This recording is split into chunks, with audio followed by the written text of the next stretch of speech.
Hey, you got to read this book. It's two books actually. Well, it depends. You can get it from Amazon as just one book, but my two here, they came out in 1852, but it was originally published in 1841. And when you read these books, I've read them before, but I just got these old copies because I like older copies better because I know they're not edited and they have the old illustrations and that sort of thing in them.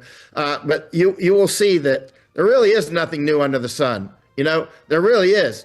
Right out of the Bible again. There's just so all these things that you see now, they've all happened before. We're not the first ones, and we can survive this. Keep in mind, in the United States, in the 1860s and the 1870s was extremely bloody in the United States, right? Much more than it is right now. The United States was extremely bloody, and I don't mean just the Civil War.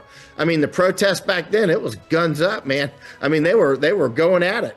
I mean, President Grant, he unleashed the army on the Ku Klux Klan. It was totally game on. And go ahead, sir. Well, that's our music. The computer's going to take it away. Folks, follow him on X at Michael_Yawn.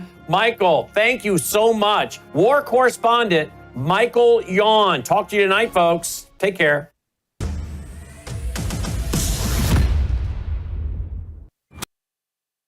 You are watching Worldview 2, built on the 35 years of Worldview books, documentaries, research, high-profile interviews, and the radio and television broadcasts of Brannon House. Colonel Rob Maness has a lifelong record of providing dedicated service to this nation. Having worked his way up from the enlisted ranks to full colonel, he served our country for more than 32 years. He has served as a bomber squadron commander, bomb disposal technician, Joint Chiefs of Staff Operations Officer, assisted the National Security Team with the campaign plan for the global war on terrorism. He authored the first theater nuclear war plan and served as the Vice Commander of America's largest airborne intelligence wing. Colonel Rob Maness is a true American hero.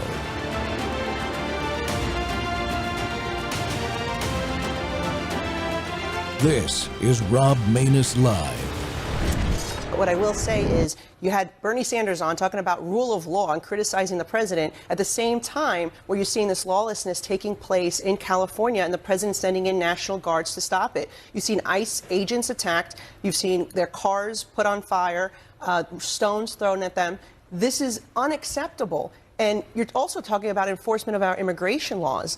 The president, over the last 24 hours or last couple of days, about 118 individuals in Los Angeles, these were gang members, these were drug traffickers, human smugglers, people who committed robbery, child abuse, sex offense. The worst of the worst. These are not good people. Are we sure that they weren't? Well, that's what the reporting says. 118 individuals, and among them, I assume they were all criminals. It was only 118, but the bottom line is that's what his intent is, and that's what he's going after. And the fact that, look, we would not have this situation in Los Angeles if it were not that they had this sanctuary status that refuses cooperation with ICE agents. It makes it more dangerous for everyone, the agents and the community, when the ICE agents have to go in there and find these criminals instead of the city and state turning them over.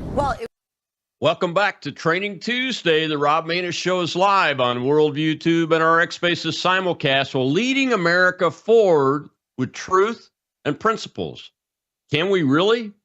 As we observe and are impacted by highly organized, violent actors in our streets once again, many of us, especially those who have served this great nation for decades of our lives, are deciding to act so our grandchildren can inherit that country, not the one created by the biological warfare of COVID-19, the overreach of government that attacked our rights and censors us.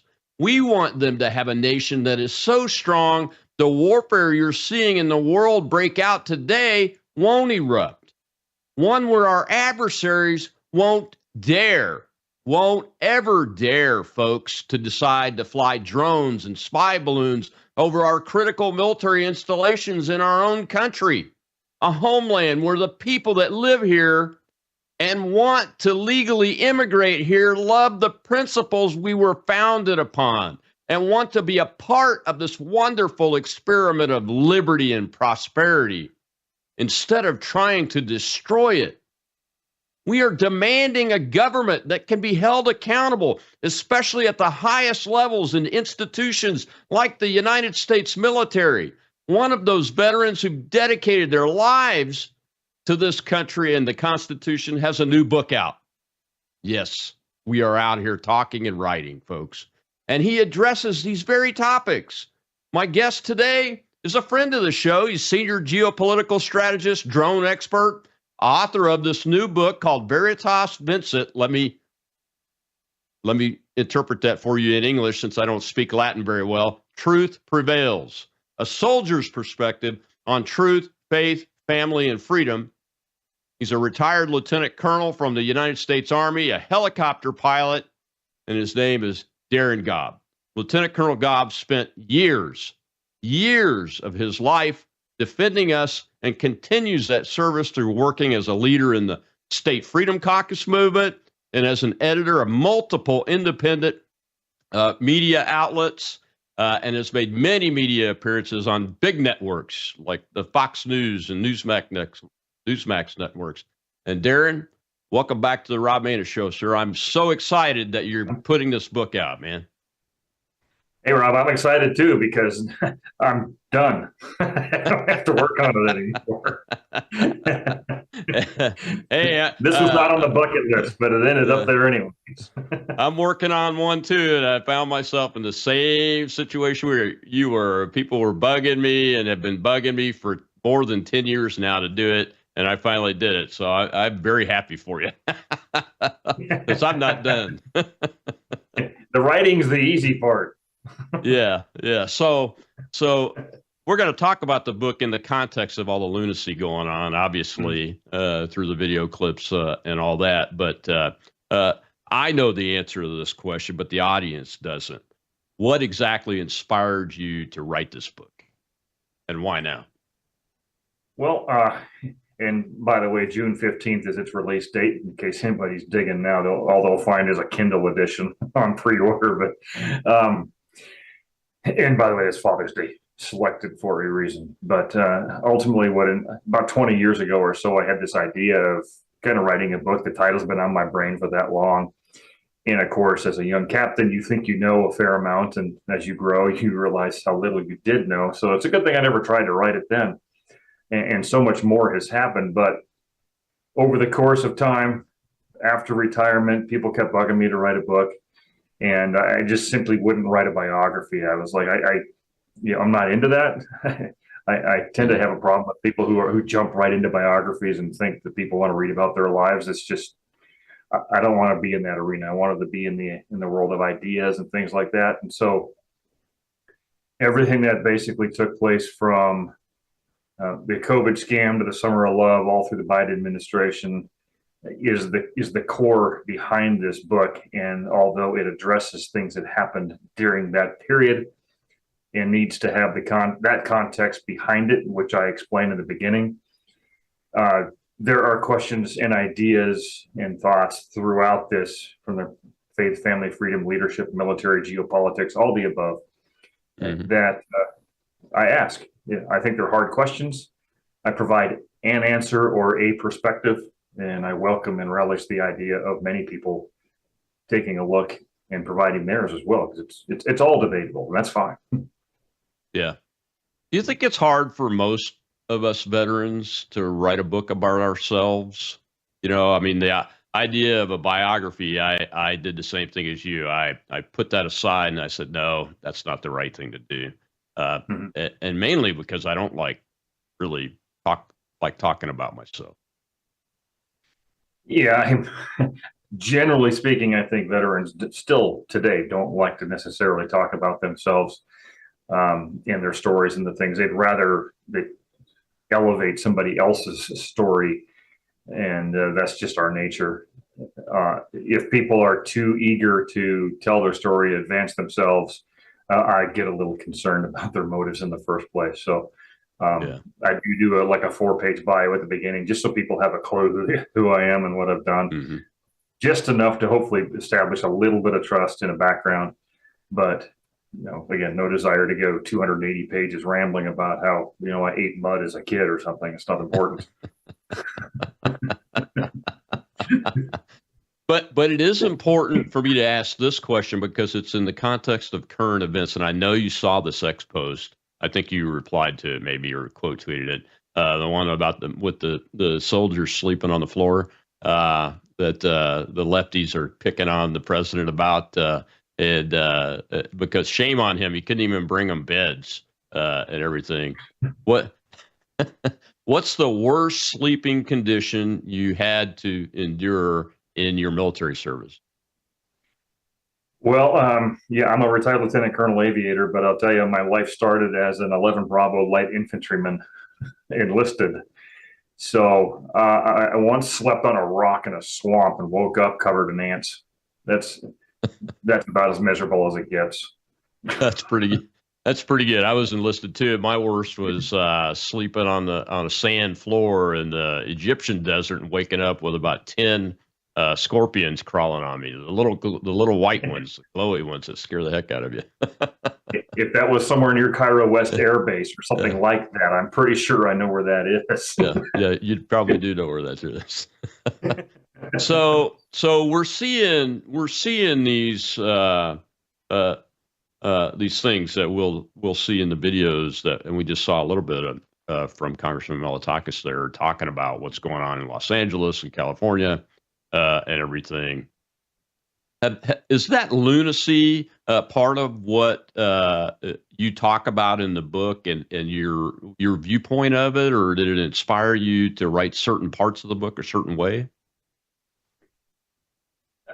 Short answer is yes, but it was done initially as a word of warning to people, and I codified in writing what I've been telling people for years before this, and many of us have done this, is with the open border that just ultimately got cracked wide open under Biden. It was always kind of open anyways.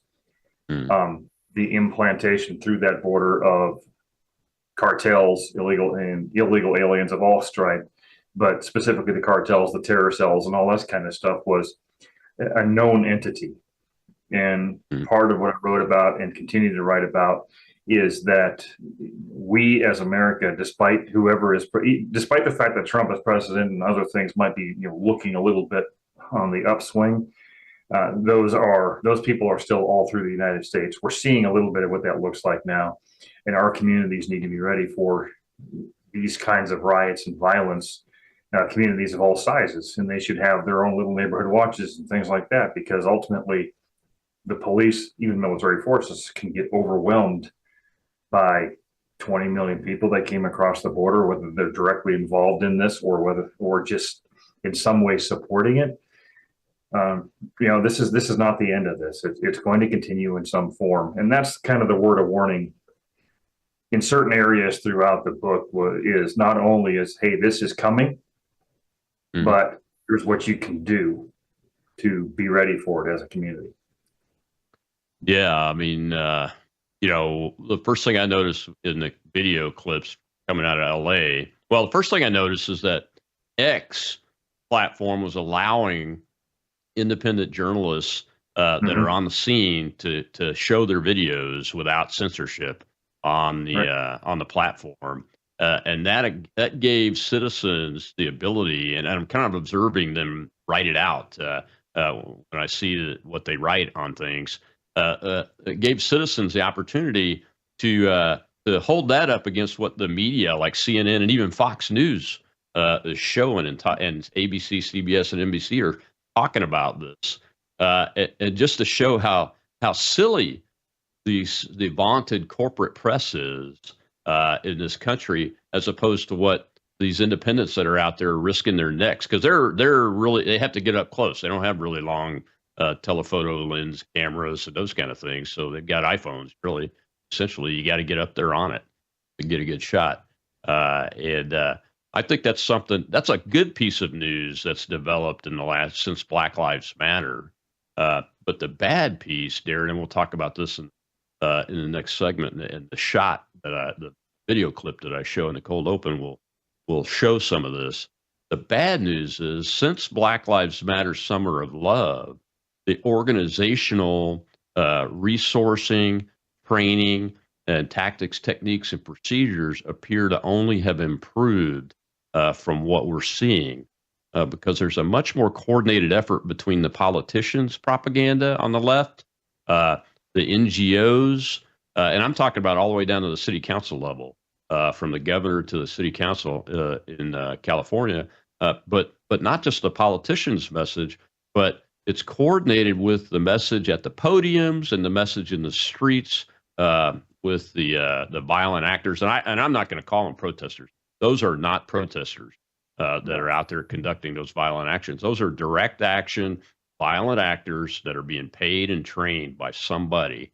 And that's what I'm concerned about, is that nothing in our government appears to have slowed down the development or stopped the development of these non-state actors that are capable of doing great harm to American citizens on the street. And I'm just talking random citizens, I mean, that's a lot of the people killed in the Black Lives Matter Summer of Love were just random people, like the former police chief in St. Louis that was looking out for a friend of his store just to keep people away from it. He was just a random guy on the sidewalk that somebody comes up and shoots. So we'll talk about that in the next segment here. We got to take a commercial break, and hopefully we'll get some hands from the audience and get some questions out here, because the book is fascinating, folks. It's timely and it's extremely important. You get a copy of this thing. Veritas Vincent, Truth Prevails. We'll be right back with Darren Goff.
Describe, where it just feels like something's going to happen and you're waiting for it to happen.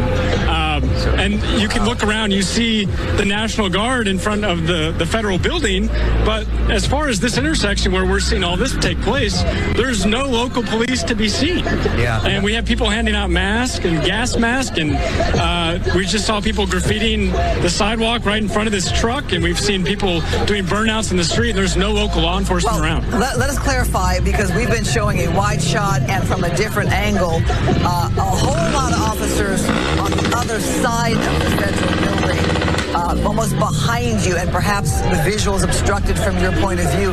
But I can tell you there are many, many, many LAPD cars and officers there that have staged. They are blocking that freeway overpass, so protesters can't get on that overpass like they did yesterday and throw bricks or concrete or scooters down on law enforcement that was below that had cleared the 101 freeway.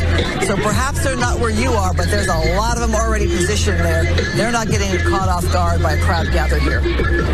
So, I mean, that was quite a shot that we have there of these folks, and your photographer just gave us a great shot of the box that was left behind, which showed the brand of mask. I mean, it's not the kind of thing, thank you for seeing this there. It looks like a bionic shield is what that's called. I mean, that's not the kind of thing that you buy in bulk if you don't plan on doing something with it. And the fact that that's being handed out kind of like candy to everybody here gives you an indication that these folks probably plan to be here for a while. Welcome back to the Rob Maness Show. It's Training Tuesday, and we're learning about what's happening as we talk about our guest new book that's coming out June 15th. It's on Father's Day, the day after June 14th, Flag Day, and the 250th birthday of the United States Army, of which this man was a member. retired Lieutenant Colonel and helicopter pilot Darren Gobb. And Darren, I wanted to show that clip because it talks about the gas mask that you saw in the clip. You see the gas mask box of some sort of protective mask. I won't call it a directly gas mask, but it's a protective mask that has been delivered in bulk around the city to these actors, these violent actors that are doing these protests, mounting these tactics and these forces around federal buildings, because it's all about trying to stop ICE from rounding up people. And I have to be honest, folks, Secretary Noem said ICE has arrested more people each day ensuing since the first day of these fake protests than really direct actions against the feds than they did the first day. So every day it gets bigger and bigger and bigger, and they're going after bad guys and everything, which is good news. But the organization, Darren, the resourcing, the training, you can spot the tactics.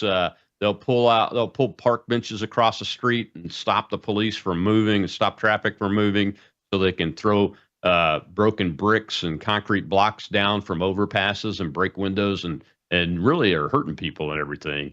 I mean, this is more than just a bunch of NGOs, isn't it? Oh, it's a lot more. Actually kind of went down the rabbit hole on this one a little bit last year and ended up publishing an article called The Festivals of Resistance, and I put it on my Substack. And it's there for a reason, because I started linking together all these different groups and said, listen, at the time I was making an argument that some of the greatest risk to our nation was actually between a Trump election victory and a Trump inauguration. That timeline can shift, but it's still the same risks, same people, same tactics. And it showed how these different organizations are collaborating together online, not only nationally, but internationally, because so many others are after us. It's not just a United States phenomenon at all. This is really a global phenomenon that's happening. And I told somebody yesterday that, some key words were, one, they're asking me, when does World War III start? I said, you've been in it for a few years now. You just haven't recognized it. And second of all, that LA is not a protest zone.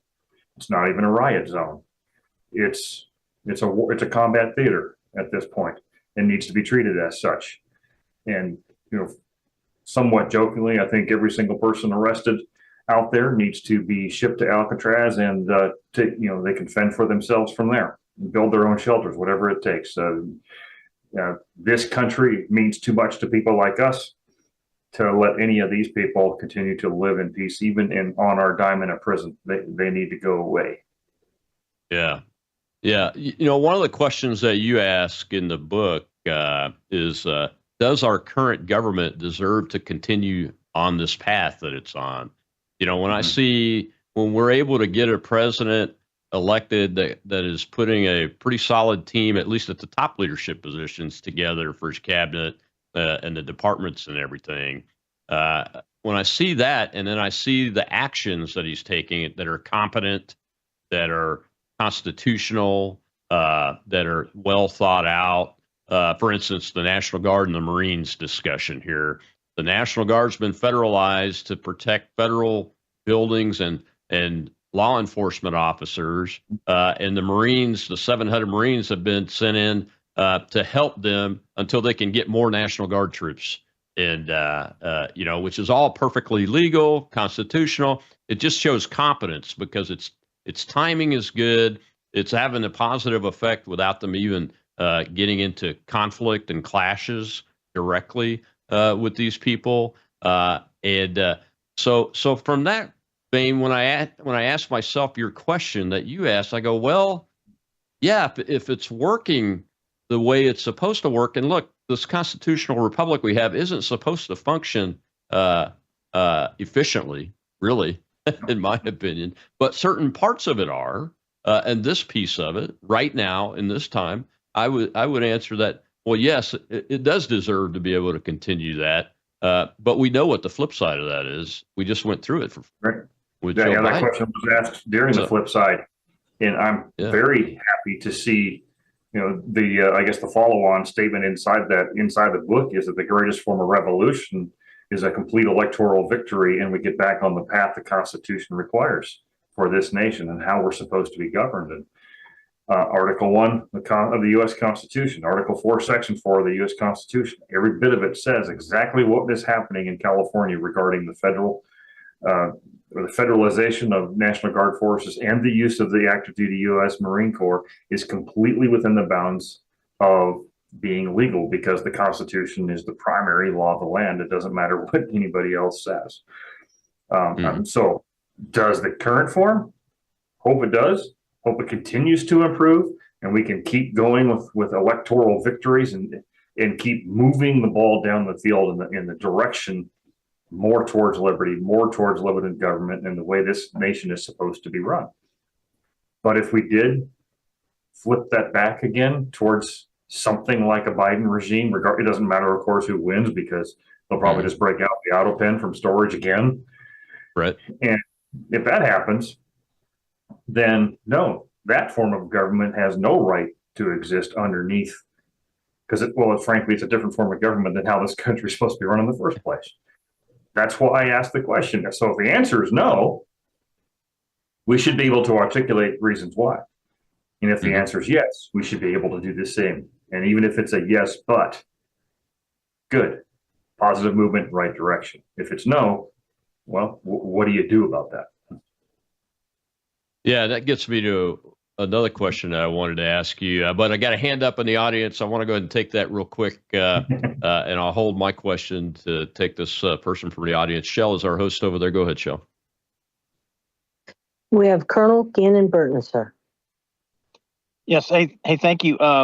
Could you address this idea that both parties are captured at the top, and we're kind of in this idea of a populist uprising against it, if that's the case, or just tell me I'm wrong?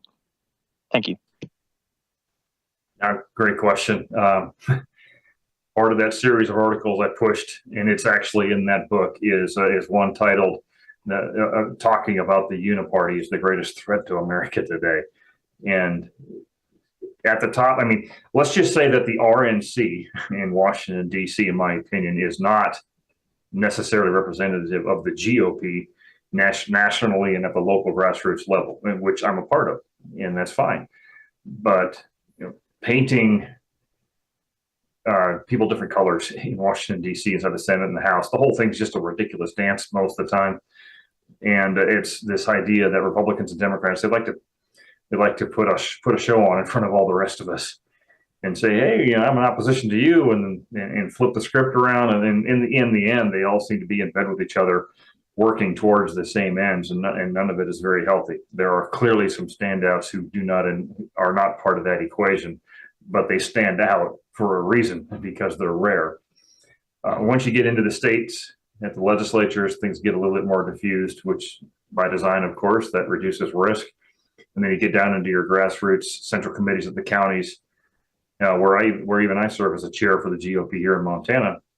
You're going to get a mix of things and some very solid people, but they're getting frustrated because the Republican thing nationwide, specifically in DC, it's hard to tell the difference between them and Democrats sometimes. Yeah, that's one of the things that I found very quickly when I stepped into the political arena in 2013 at the U.S. Senate race level, is the uniparty. I used to say, look, I didn't fly over a red or blue America. I flew over red, white, and blue America when I was serving in the U.S. military. That distills it down to me, the idea that when I ran for office, I was running because of the principles in the Constitution and the values in the Declaration, and then I want those to be around for my grandchildren. And I want a country that's operated that way to be around for my grandchildren. It really didn't have anything to do with Republican or Democrat. I'm a Republican because it's the only party that's left that actually says, they don't always do, but says they support and defend the Constitution in their platform, and it has actual platform planks about it and the Declaration values and those kind of things. The other party really doesn't anymore, but they both work together. the Republican version of big government is no better than the Democrat version of big government, is it? Right. Yeah. I was talking to a person yesterday. They were asking me about the riots. And I said the difference between Democrats and Republicans when it comes to these riots, this war zone in LA, is that Democrats pretend it's not happening. 75% of the Republicans pretend to care. Mm-hmm. And the 25%, of course, I think, you and I could put ourselves very easily in that is, we see the very clear and obvious problem, and we're willing to do the things it takes to fix it. And for those who know Dr. Alan Keyes, he had a very great comparison at one point when I was doing some work with him. He's like, the Democrat and Republican thing is kind of like watching Dancing with the Stars. Sometimes you have to oppose each other in order to extend the dance and be what it has to be. And sometimes you have to support each other. Either way, the whole thing's a show. And that's what gets everybody frustrated, is because all we really want is solutions. And like you said, we want to give something of the America we want to our kids, to our grandkids, and on down the line for generations, for however long God sees fit to leave us here. Yeah, because the one that we see sometimes looks like it's trying to emerge is antithetical to everything that you and I served for and risked our lives and lost friends in support and defense of those concepts, the Constitution, the Declaration of Independence. So we got to take another break there. When we come back, I want to talk to you about drones, because I skimmed your paper from your master's thesis at SAMS, and it was a long time ago, and I think we've got a failure of leadership on this, and I want to get your take on it. We'll be right back with author of a new book, Derek Gobb, retired U.S. Army.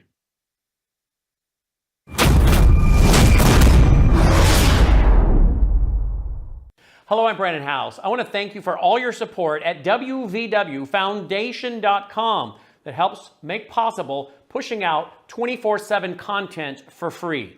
Without your support, we'd have to put it all behind a paywall. But thanks to you and your support through our foundation, we're able to push it out for free as a broadcast service and broadcast ministry of WVW Foundation. Please consider going there and setting up an automatic monthly contribution, or go there and make an occasional contribution.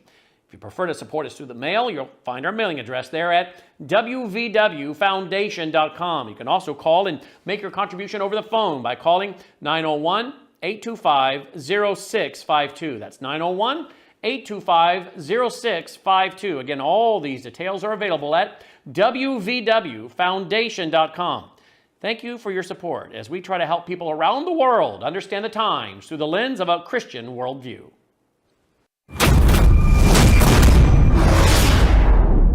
Ukraine conducted a massive drone attack against Russian military bases dubbed Operation Spiderweb.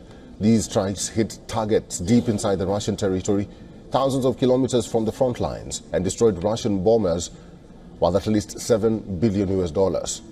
Now, according to the Ukraine's security service, SBU, the operation itself was personally overseen by President Volodymyr Zelensky and executed by the SBU chief using FPV drones.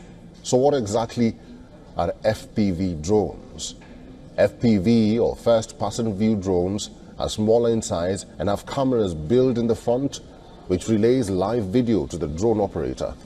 This allows the operator to see what the drone sees, almost as if he is seated in the drone's cockpit. This enables precise flying and maneuverability by the operator from the remote location. These drones can be fitted with explosives, and the first-person view allows them to be smashed straight into enemy targets. Lately, Ukraine has turned FPV drones into powerful weapons in its fight against Russia. Now, according to reports, over two-thirds of the Russian tanks destroyed by Ukraine so far were hit by FPV drones. Given its efficacy, Ukraine is ramping up domestic production of FPV drones. Key Ukrainian producers include TAF, Viri, and Skyfall. The Ukrainian Defense Ministry had earlier also announced plans to buy 4.5 billion FPV drones this year.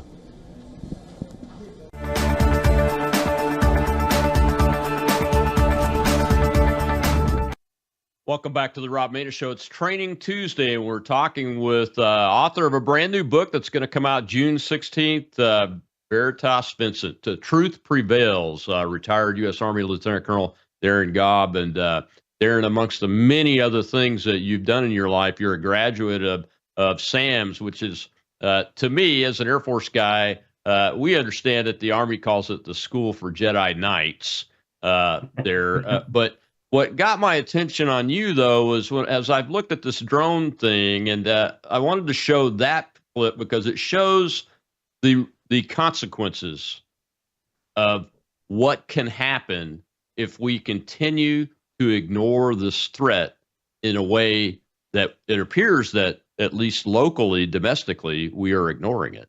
But your paper, your thesis was about unmanned aerial vehicles and what it's doing and has done and was going to do to warfare in the 21st century, essentially. So my first question to you is, do you think U.S. military leaders listen to people like you that dove into this subject very deeply and wrote about it? It was in 2011, I think May is when your paper was published. So 14 years ago. Do you think they have listened to folks and studied this issue enough, or are we in trouble? Well, I guess the answer could be both.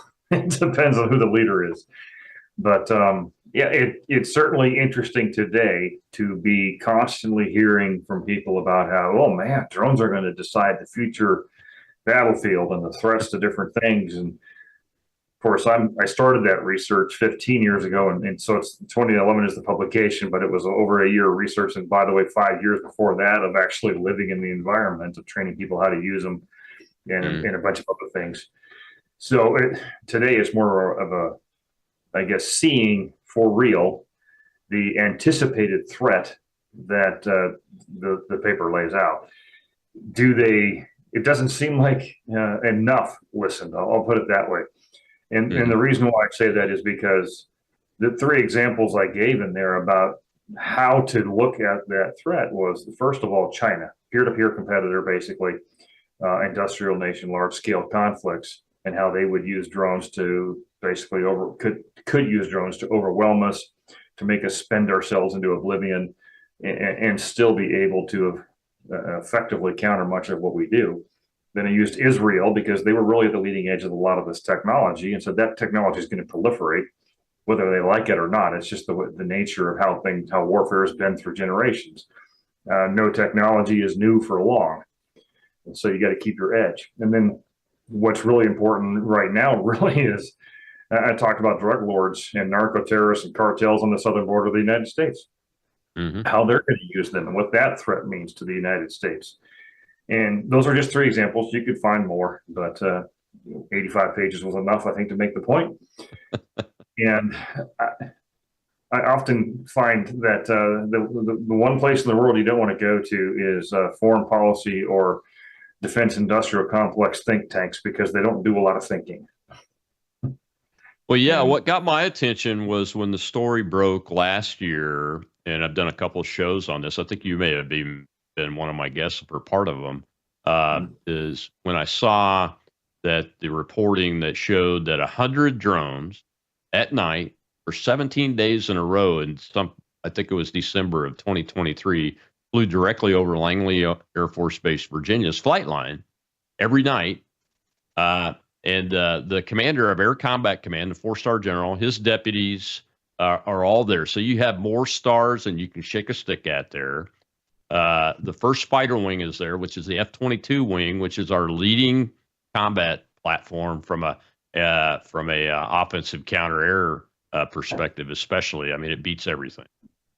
Is there, and for 17 nights in a row, they ranged on that airfield unchallenged, uncontested, with the knowledge of the most senior leaders in Air Combat Command. They even set up lawn chairs on top of one of the buildings along with the wing commander to watch these things. And one of them was like 20 feet long, so the size of a Cessna almost. And nothing was done about it. That's what got my attention on this. And then you see this operation that the Ukrainians pulled off with mostly our help, I'm sure. And it seems like, well, yeah, we may be getting it right on the offensive side of it, but we're leaving ourselves defenseless, it looks like. And that just leads me to question: is our lack of holding our military leaders accountable over these past decades resulting in that consequence? I think that's part of the consequences. We're perpetually fighting the last war, it seems like, right? It's Afghanistan was a refighting of Vietnam in the desert rather than the jungle. And so we never really got together the right people to take a look at what future warfare could look like. Because what I didn't really address in my thesis was, the advent of artificial intelligence and the speed by which it's coming along to help with the drone work, like identifying weak spots in a Russian bomber specifically from the drone and destroying the bomber. What does this? I mean, what does all this mean? It means that you can have a whole fleet of F-22s, and if they're on the ground and you got drones flying over, you've got an entire fleet of drones that costs less than 10% of one of those fighters. And that's just, I'm guessing at that point. But the whole point is something extremely cheap, off the shelf, can be very lethal, manufactured in a basement in some cases, 20 foot long. It's a little different, but still relative to the cost of an F-22. I mean, look, we're in a point of where we're spending ourselves into the ground against adversaries that are just going to go get drones and flood us with drones everywhere. We're not ready for that. We have some of the technology. The problem is our spending priorities are misallocated, and we don't have enough of some of the technology that does work. Yeah, absolutely. Well, we've got some hands in the audience. Let's go ahead and take some questions from them. Go ahead, Shel. We have cookies, sir. Good afternoon. I have kind of two questions. Where do you see drones, the significance of the drone development in historical, for instance, we had the P-51 Mustang in World War II that made a huge difference. But where do you see drones in their kind of status? And then where do you see drone use in, say, 20, 25, 30 years from now? Yeah. That's actually, the great question. The master's thesis itself is titled The Children of Aphrodite. The reason why I picked that was because Aphrodite was a remote control World War II bomber that was an experiment. And so what I did was I took the progression of the advent of aviation, the Wright brothers moments, through World War I and up to about the Gulf War of 1991, overlaid that with drones and said, here is the comparison for how you're going to see drones grow over time. So if you go back to World War I, what were they? Underpowered, lightweight, able to drop single lightweight bombs, but primarily used for reconnaissance and counter reconnaissance, very limited in fuel capacity, endurance, and all these kinds of things. And you translate manned aviation from World War I into World War II with one of my favorite airplanes, the P-51 there, and the stark difference there, that's the same thing you're going to see in drones. They're going to grow from the lightweight, still underpowered recon, counter recon to what you're seeing now a little bit, which is growing into the World War II, post-World War II era, powerful, able to drop lots of munitions, or sometimes at least equally as lethal munitions, even if they're smaller and lightweight compared to World War II type of an environment. Going down the road another 20, 30 years, I think you're going to see is fleets of drones that can act and look like expensive fighter aircraft, like parked in Langley. They'll be, of course, unmanned, but they're all going to be networked together through computer systems, working in swarms, able to target that way. And if you take one out, well, they're cheap. It's okay. And they're expendable. They'll just put up another one. Tied to that, the last piece I'll say is, imagine China throws a fleet of drones at us and we expend the entire bunker of ammunition on a carrier battle group, for example. And behind that fleet of drones that you just eliminated comes their actual more lethal, more manned, more something else behind what they were willing to expend. Now we're out of ammo. That's part of the plan too, I think you're going to see. Yeah, absolutely. And in your book, you write about the leadership challenges that military leaders today and in the future need to be able to face and handle. And the question is, do we, without us being able to hold the generals and the senior civilians in the Pentagon accountable, what are the things that people need to insist that their elected officials do, and that their military uniform leaders display that gives them a renewed confidence and that America is going to be strong enough to deter countries like China? And we're going to get into China in the next segment too. Yeah. Well, one of the challenges, of course, is we've got to get back into merit-based everything, and out of the world of just, I brought you on as a political favor because you did me a political favor. I want people who can go into an environment and be a disruptor, and in a positive way, disrupt the thinking, challenge the thinking, and take something to task and be willing to experiment, and look further down the road than just the next budget cycle of Lockheed or something like that. And say, hey, you need to address the actual threat, not spend so much time addressing how much money you want from Congress to fight the last war all over again. That's kind of important, I think. That's what we need to be demanding of people. And seeing people like Matt Lohmeyer going for a position as a vice chair of the Air Force, that's a positive trend. Stu Scheller overseeing the review of the Afghanistan debacle, that's a positive trend too. And even Pete Hegseth was a positive trend too. Long ways to go on all the above. But that's what we need them to do, is think bigger, think longer out into the future. That way we're not blowing tons of money now on a war that will never be fought. Absolutely. Well, we got to take our last break. When we come back, we'll see an opening clip with Kash Patel talking with Joe Grogan about the latest Chinese act of war against the United States. And this is going to shock you if you haven't heard about it and make you ask the question that I'm asking. If not now, when will we recognize in this government across the entire thing that the Chinese are at war with us? We'll be right back with Darren Gog.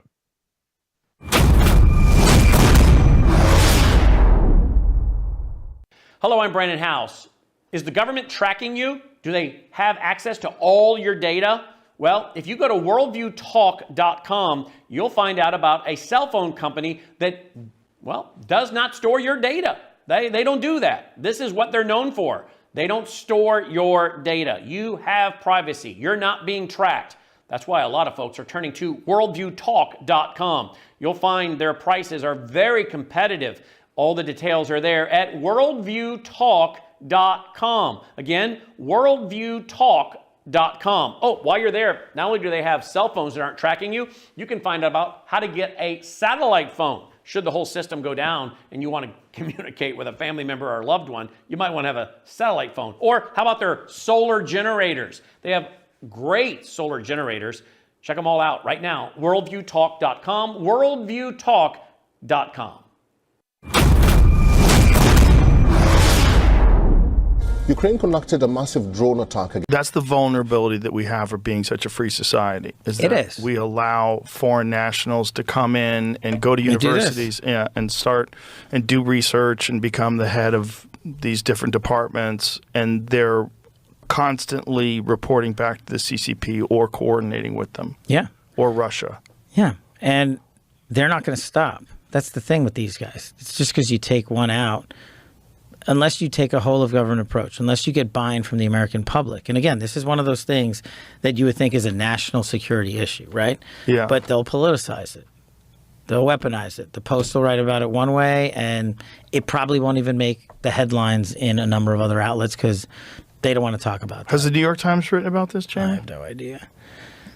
I mean, it seems like something that everybody should want to know about. If a foreign government, an adversary government, is trying to poison our food supply and human beings and affect the reproductive system, that seems like that's that's a bipartisan issue. Yeah.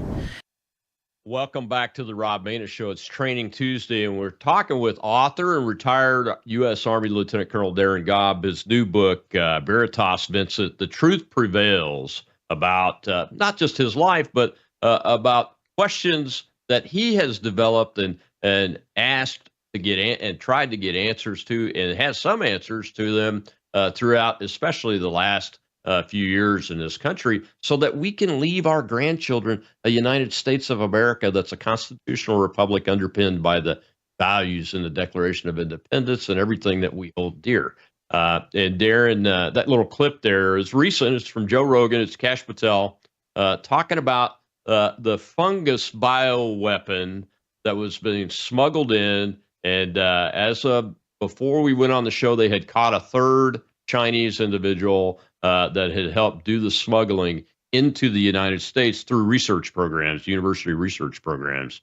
And you know, when I saw that, the first report of it, on top of what we saw with COVID-19 in the Wuhan lab and those kind of things, I'm like, man, that's a bioweapon.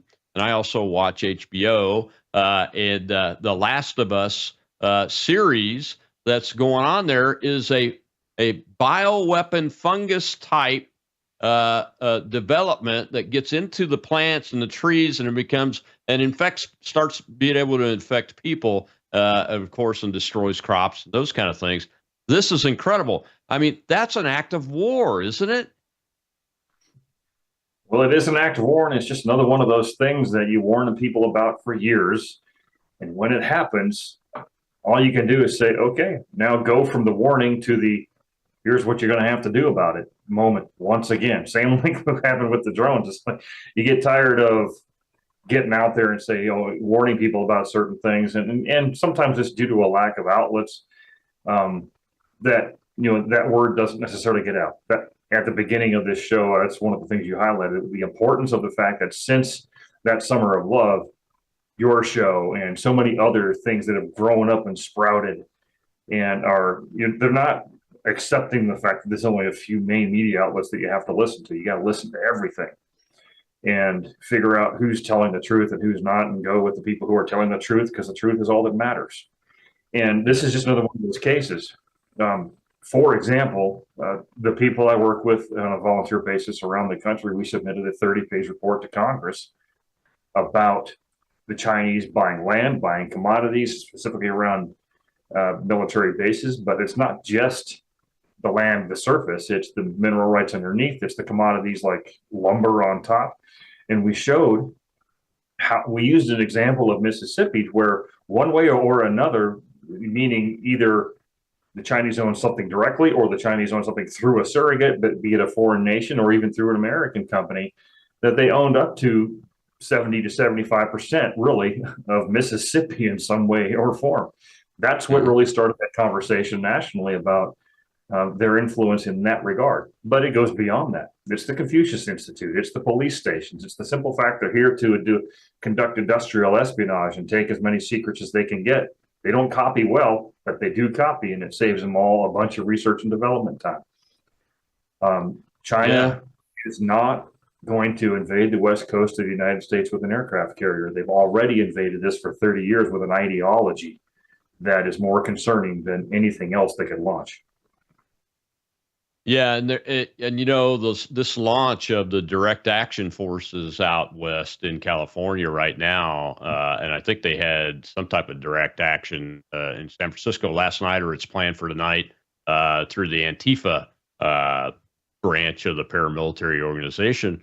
A lot of those we've suspected for a long time that the Chinese Communist Party, the CCP, is operating at least in the background of that. And when you look at the videos, and you see not just the communist symbology, even the Soviet flag, but you also see the Islamist symbology, the Palestinian supporters, the Hamas Nazi supporters.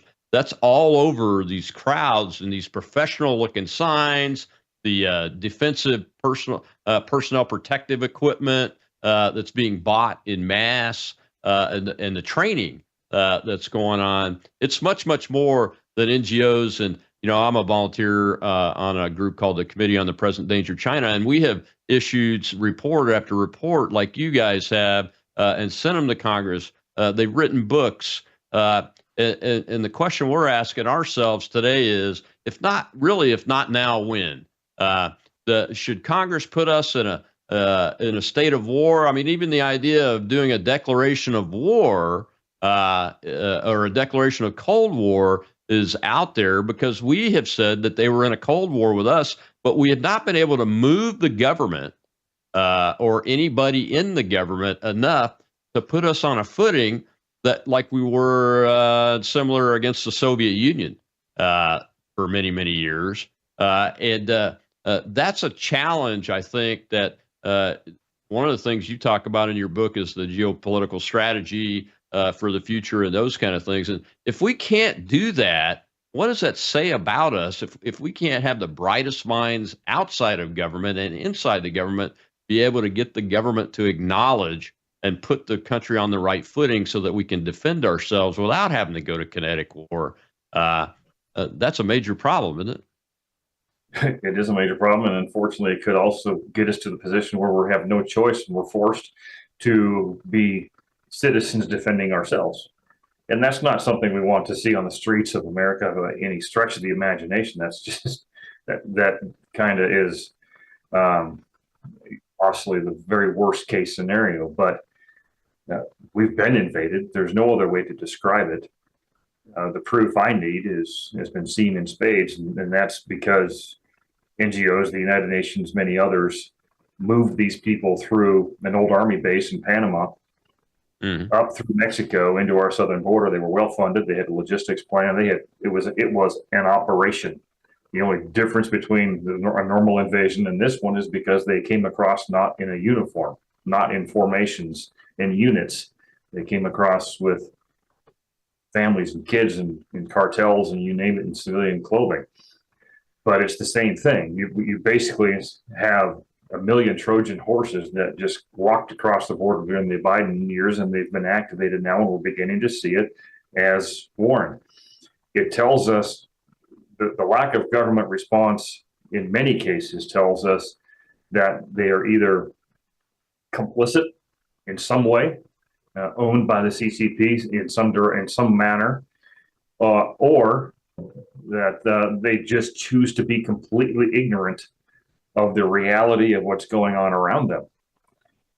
Both are dangerous, and that's why I want to get to merit on everything. It's your resume in politics doesn't seem to matter anymore. It's whether or not you're willing to be a part of the agenda that so many are advancing that's against the United States and our core interests for temporary gains in some cases, from former Speaker of the House, Nancy Pelosi, down to city commissions.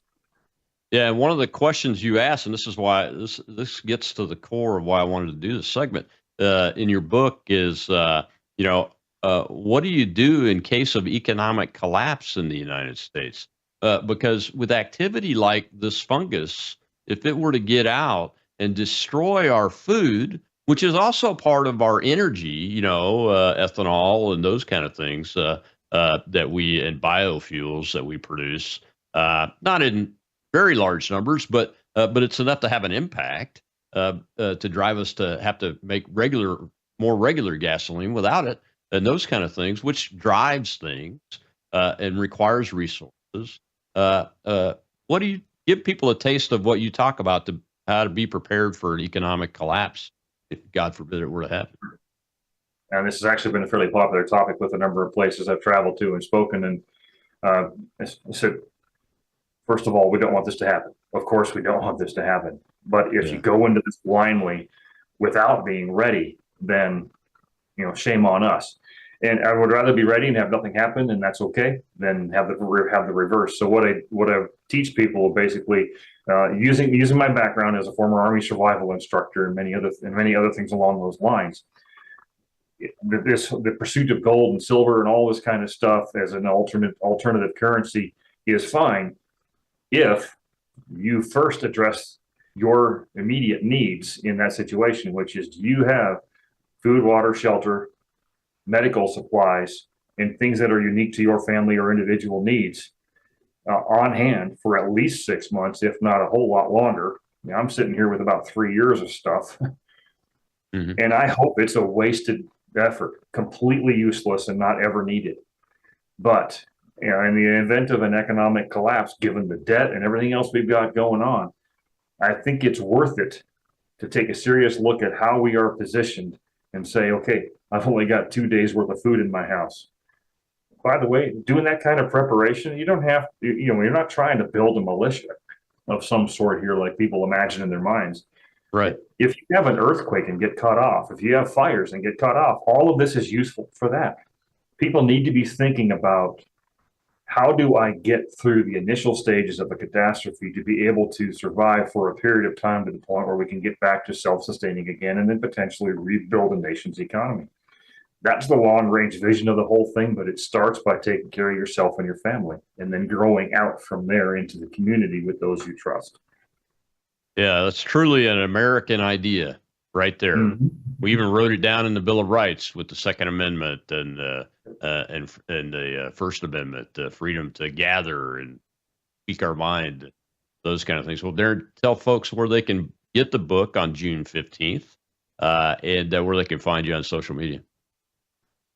On social media, I'm at DL Gobb on Twitter, or X. The only social media I haven't been kicked off of, so I'm pretty easy to find on there. You can find me on Substack with the same title as the book, so I made it easy. And then the book itself will be on Amazon, Google Books, and Apple for sure, probably Barnes and Noble as we move forward as well. It's already on Amazon in Kindle format. And I think tonight, tomorrow, sometime it'll go on a pre-order status for paper and hardcover. So fantastic, sir. Well, thank you very much. Yeah, thank you very much. Thanks for coming on, and we'll send people to it. Darren, we appreciate you. Tomorrow's Whistleblower Wednesday. Tim Jensen from Grunt Style. We're talking about veterans initiatives. But folks, June 14th, nokings.org, tens of thousands of these direct action events are going to be happening, even here in Gulfport, Mississippi at the federal courthouse. It's going to be happening. So be aware of your surroundings. Pay attention to what's going on. A lot of stuff. See you tomorrow.